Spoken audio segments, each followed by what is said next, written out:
Le message du jour vous est présenté par notre frère Marc. Salut, chers bien-aimés de notre Père Céleste. Nous sommes de retour avec les tests et la foi. Notre référence est Abraham.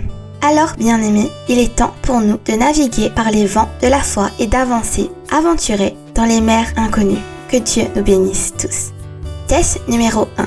Une nouvelle tâche difficile. Quoi? Bien-aimés, vous ferez face à cette épreuve plusieurs fois dans votre vie et dans votre ministère, si vous en avez un. Dieu vous dira de faire quelque chose qui semble impossible. C'est comme quand Dieu a appelé Noé pour construire l'arche, alors que personne sur terre n'avait même pas vu la pluie, dans Genèse 6.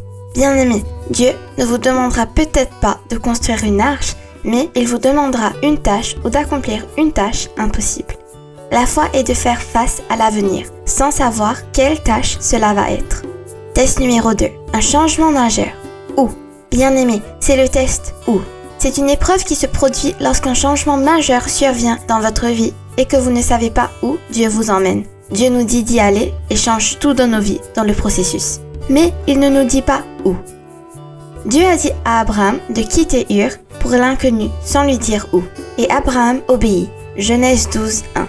Bien-aimé, peut-être que Dieu veut que vous le serviez dans une zone différente de celle où vous servez actuellement.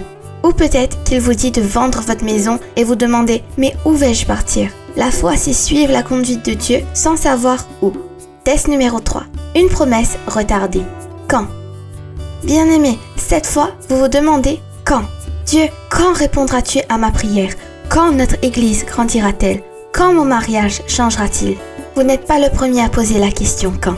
La Bible nous dit qu'Abraham a eu une expérience similaire. Même quand il atteignait le pays que Dieu lui avait promis, il y vécut par la foi, car il était comme un étranger, vivant dans des tentes.